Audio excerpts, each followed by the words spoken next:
Hello అండి, welcome back to our channel foodie and travel by Battu. So ఈరోజు వచ్చేసి మనం చేపల పులుసు అయితే చేయబోతున్నామండి. సో దీనికోసం ఒక కేజీ చేప అయితే తీసుకొచ్చేసాము. ఆ కేజీ చేపలో మన తల భాగం తోక భాగం వచ్చేసి పులుసు అయితే పెట్టేసుకున్నామండి. మధ్య భాగం వచ్చి ఫ్రై అయితే చేసాము. ఫ్రై వచ్చేసి తవా ఫ్రై చేసామండి. సూపర్ టేస్ట్ అయితే వచ్చింది. ఆ లింక్ డిస్క్రిప్షన్లో ఇస్తాము, ఖచ్చితంగా వాచ్ చేసి మీరు ట్రై చేసి చూడండి. లాస్ట్ వీడియోలో కూడా మనం చెప్పుకున్నాం కదండి, నాన్ వెజ్కి నీసు వాసన పోవడానికి ఒక చెక్క నిమ్మకాయ అలాగే కొద్దిగంత కల్లుప్పు వాడితే దానికి ఉన్న నీసు వాసన అయితే పోతుందండి. సో మేము ఒక నిమ్మకాయ పిండుకొని అలాగే కల్లుప్పు వేసుకొని అయితే నీట్గా కడిగేసుకున్నాము చేప ముక్కలు.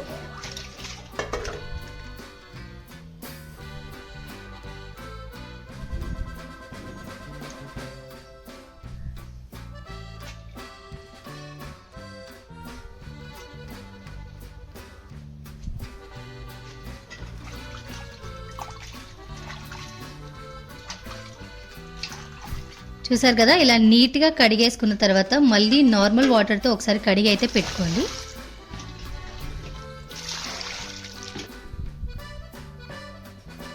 ఇప్పుడు పులుసు కోసం 2 పెద్ద సైజు ఉల్లిపాయలు, 4 పచ్చిమిరపకాయలు, అలాగే ఒక పెద్ద నిమ్మకాయ సైజు అంతా చింతపండు అయితే నానేసుకుంటున్నాను అండి.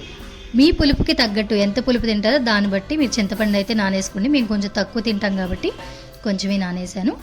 పొడి మసాలా కోసం నేను జీలకర్ర, కాస్త మెంతులు, అలాగే ధనియాలు అయితే వేయించుకున్నానండి. వేయించుకొని రోట్లో అయితే దంచుకున్నాము చక్కగా. చూసారు కదా, కొంచెం కొంచెంగా వేసుకొని రోట్లో దంచుకున్నామండి టేస్ట్ కోసము.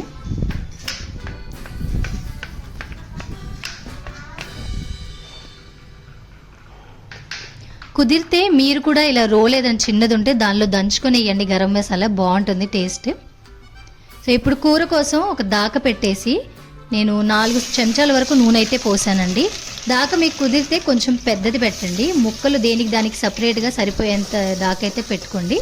ఇప్పుడు నూనె వేడెక్కాక పచ్చిమిరపకాయలు, ఉల్లిపాయలు అయితే వేసేసానండి. ఇవి కొంచెం మగ్గాలి.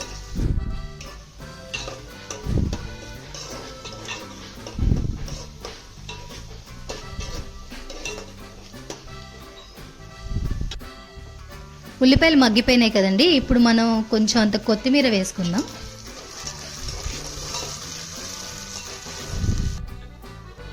మనం కడిగి పెట్టుకున్న చేప ముక్కలు ఉన్నాయి కదా, వాటిని ఒకదాని తర్వాత ఒకటి ఆ గిన్నెలో చక్కగా పెట్టుకోవాలండి.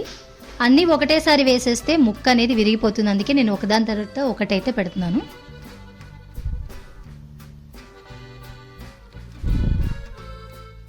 స్పూన్ పెట్టి తిప్పకండి, ముక్క చితికిపోతుంది. కుదిరితే ఏదైనా బట్ట పట్టుకొని గిన్నెని చక్కగా కదిలించుకోండి. ఇప్పుడు చిటికెడు పసుపు, అలాగే కాస్తంత కల్లుప్పు అయితే వేసాను. కల్లుప్పు లేని వాళ్ళు నార్మల్ సాల్ట్ కూడా వాడచ్చు. చూసారు కదా, నేను చెంచా పెట్టకుండా మామూలుగా బట్టతో కదిపేశాను అనమాట. ఇప్పుడు మూత అయితే పెట్టేద్దామండి. చేపల్లోంచి నీసు నీరు వచ్చి అవన్నీ ఎగిరిపోవాలి.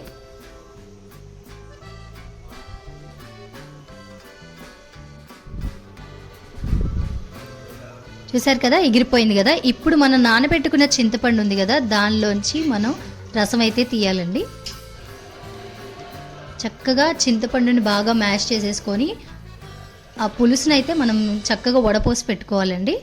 ఇప్పుడు చేప ముక్కల్లో మీ రుచికి సరిపడా కారం అయితే వేసుకోండి. మేము కొంచెం కారం తక్కువ వేసుకున్నాము. నేను 2 చెంచాల నుంచి 3 చెంచాలు కారం వేసుకున్నాను. ఇప్పుడు కాస్తంత ఫ్రెష్గా ఇంట్లో పట్టిన అల్లం వెల్లుల్లి పేస్ట్ వేసానండి. ఆ అల్లం వెల్లుల్లి పేస్ట్ పచ్చి వాసన పోయిన వెంటనే మనం తీసి పెట్టుకున్న చింతపండు రసం ఉంది కదా, అది ముక్క మునిగేదాకా పోయాలండి. ఇప్పుడు ఈ పులుసు బాగా మరగాలి. మూత పెట్టేసి కాసేపు మరగనిద్దామండి. చూసారు కదా, పులుసు మరుగుతుంది కదా. ఇది కొంచెం చిక్కబడంగానే మనం కొత్తిమీరతో గార్నిష్ చేసుకొని స్టవ్ ఆపేసుకోవచ్చు. ఇప్పుడు మనం దంచి పెట్టుకున్న గరం మసాలా వేసేసానండి.